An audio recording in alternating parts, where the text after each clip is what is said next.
Madame, mademoiselle, monsieur, bonjour et bienvenue dans ce magazine où nous poursuivons notre découverte de certains livres du Premier Testament avec le professeur Catherine Vial, professeur d'Ancien Testament à l'Université catholique de Lille. Professeur Vial, bonjour. Bonjour. Je voudrais continuer, vous avez donné un teasing dans l'émission précédente de ce Gédéon.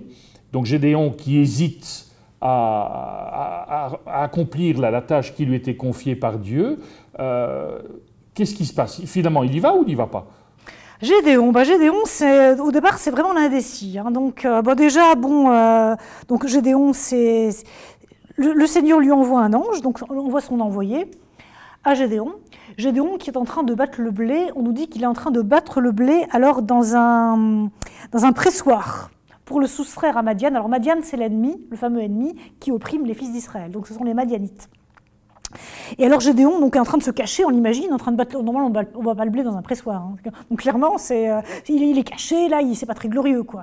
Et alors, l'ange du Seigneur le salue en lui disant « Le Seigneur est avec toi, vaillant guerrier ». Puis alors Gédéon, il réagit, il prend ça comme de l'ironie, quoi. Il dit « Mais on se fout de moi ». Et donc, il lui répond « Pardon, mon Seigneur, si le Seigneur est avec nous, pourquoi tout cela nous est-il arrivé? Où sont donc toutes tes merveilles que nous racontaient nos pères en concluant « N'est-il pas vrai que le Seigneur nous a fait monter d'Égypte ?» Enfin, autrement dit, oui, tu m'appelles vaillant guerrier et le Seigneur est avec toi. Ah, si le Seigneur il est avec nous, il n'arriverait pas à ça, quoi. T'as vu un peu dans quelle situation catastrophique on est. Et puis, et à ce moment-là, donc l'ange lui dit, mais vas-y, va avec la force qui est avec toi. Donc le Seigneur se tourna vers lui et dit, va avec cette force que tu as et sauve Israël de Madian. Oui, c'est moi qui t'envoie. Donc vraiment, on envoie là. En bonne et due forme. C'est vraiment un récit de vocation en bonne et due forme, sauf que, non, Gédéon, il n'est pas convaincu tout de suite. Gédéon va résister. Et Gédéon dit, oui, mais comment est-ce que je vais sauver Israël? Je suis d'un petit clan, moi je ne suis pas grand-chose, je suis rien. Et donc le Seigneur lui dit, mais non, je serai avec toi. Et puis après, Gédéon avance et dit, oui, mais j'aimerais bien avoir un signe, quand même, que c'est vraiment Dieu qui m'envoie. Et alors à ce moment-là, donc l'envoyé lui dit, oui, d'accord, ramène-moi tel et tel aliment, tel et tel ingrédient. Gédéon vint préparer un chevreau et un épha de farine. Il fit des pains sans levain. Il mit la viande dans un panier et le jus dans un pot. Il apporte le tout sous le térébinthe et le présenta. L'ange de Dieu lui dit, prends tout ça, mets-le sur le rocher. L'ange du Seigneur étendit l'extrémité du bâton qu'il avait à la main, toucha la viande et les pains sans levain. Le feu jaillit du rocher, consuma la viande et les pains sans levain. Puis l'ange du Seigneur disparut à ses yeux. Et donc, à ce moment-là, Gédéon se rend compte réalise vraiment que, mince, j'avais vraiment l'envoyé du Seigneur. Bon, alors il se met en route, il commence à se mettre en route, mais auparavant, donc Dieu lui donne une autre instruction, lui dit, écoute, avant de prendre les armes et de libérer ton peuple, tu dois d'abord extirper l'idolâtrie, pas forcément. Donc tu dois d'abord détruire l'autel de Baal de ton père, de ton propre père. Parce qu'apparemment, le propre père de Gédéon, alors là, on comprend c'est un chef de tribu, apparemment, le père de Gédéon. Donc Gédéon, c'est pas n'importe qui. Quand il dit, je suis vraiment tout petit, etc. Non, c'est le fils du chef. Bon, il a des serviteurs, etc. Donc c'est pas n'importe qui. Mais enfin, cela étant dit, son père a quand même un autel de Baal. Baal étant un autre dieu. Alors Gédéon, il va détruire effectivement l'autel de Baal. Mais alors, il fait ça de nuit. Et il prend 10 serviteurs et il fait ça de nuit. Donc, de manière à ne pas être vu. Là, on voit déjà que Gédéon, il est courageux, mais pas trop quand même. Donc, mais enfin, le lendemain, cela dit, quand les hommes voient que l'autel de Baal est détruit, ils font quand même le rapprochement. Ils se rendent compte que c'est Gédéon. Alors, ils veulent faire la peau à Gédéon, etc. Et puis, c'est son père qui va prendre sa défense, qui va dire, oui, mais... D'accord, mon fils a détruit l'autel de Baal. Écoute, si Baal a été offensé, eh bien que Baal se défende lui-même.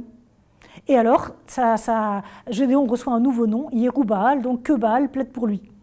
Donc Gédéon, du coup, il est connu sous deux noms, Gédéon et Yérub-Baal, que Baal plaide pour lui. Donc que Baal lui-même se défende finalement, puisque, dit le Père à juste titre, si Baal est vraiment Dieu, il n'a pas besoin que nous on prenne sa défense, il n'a qu'à se défendre lui-même. Donc il sauve son fils. À ce moment-là, Gédéon donc, rassemble les troupes pour aller combattre les Madianites, mais de nouveau, hésitation. Au moment d'y aller, alors pourtant les troupes sont là, donc comme quoi c'est pas n'importe qui Gédéon, parce que il convoque les troupes viennent. Les troupes sont là, on s'attend à ce qu'on monte à l'assaut, ça y est, et pas non. De nouveau, nouvelle hésitation de Gédéon, qui demande au Seigneur encore un signe. Et ça va être le signe de la toison. Il dit au Seigneur, voilà, regarde une toison, donc on imagine une peau de mouton. Donc, donne-moi un signe que c'est bien toi qui m'envoie et que c'est bien toi qui va me donner la victoire. Si demain matin, il y a de l'eau dans la toison est mouillée et que tout le reste est sec autour, alors je comprends que c'est toi qui m'envoie. Le lendemain matin, c'est ça.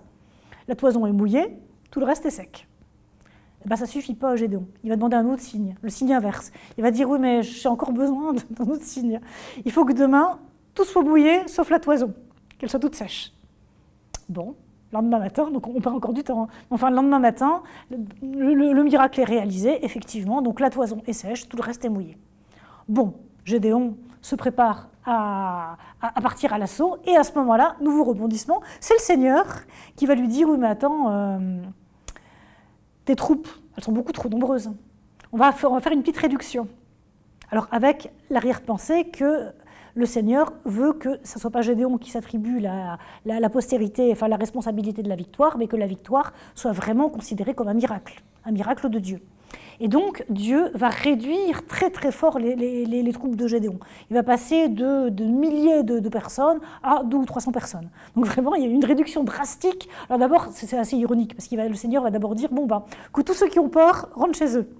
Ça va être la première consigne. Et là, on se rend compte qu'au plus des 2 tiers s'en vont, quoi. Donc ils ont tous peur.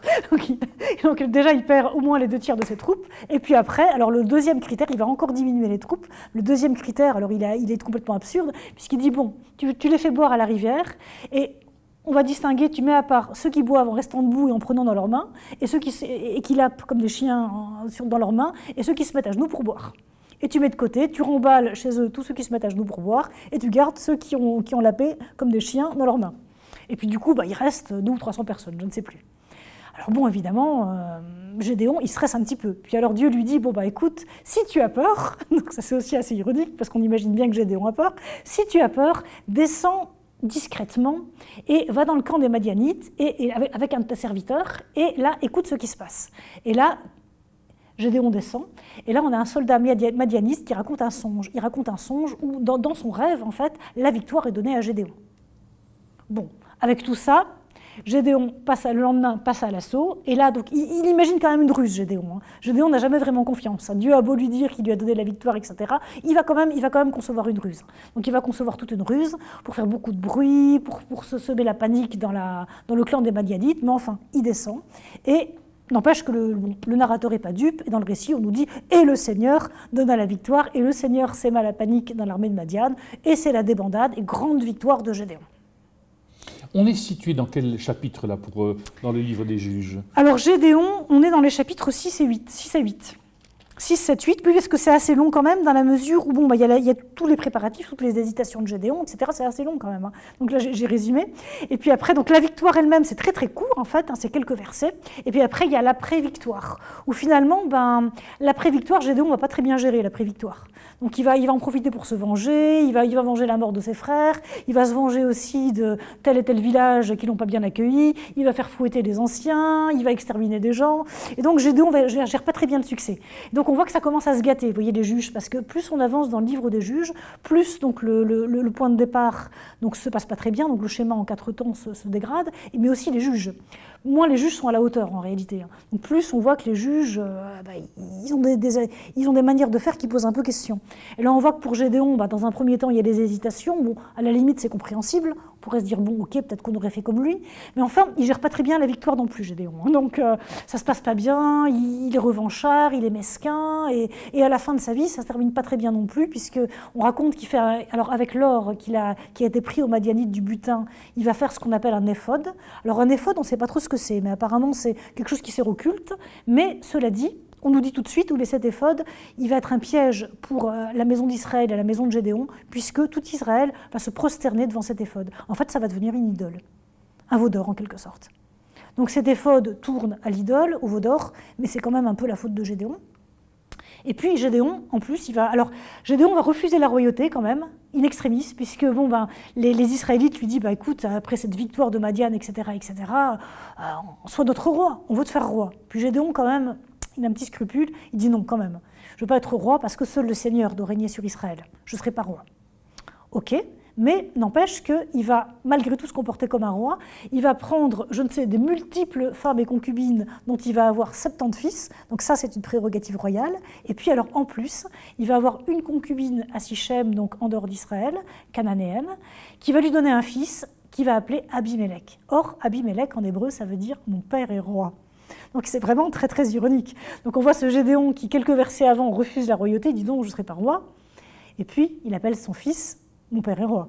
Donc on voit qu'il y a vraiment une grande ambiguïté dans l'attitude de Gédéon, quoi. Et en plus, donc, il crée cet éphod qui devient une idole.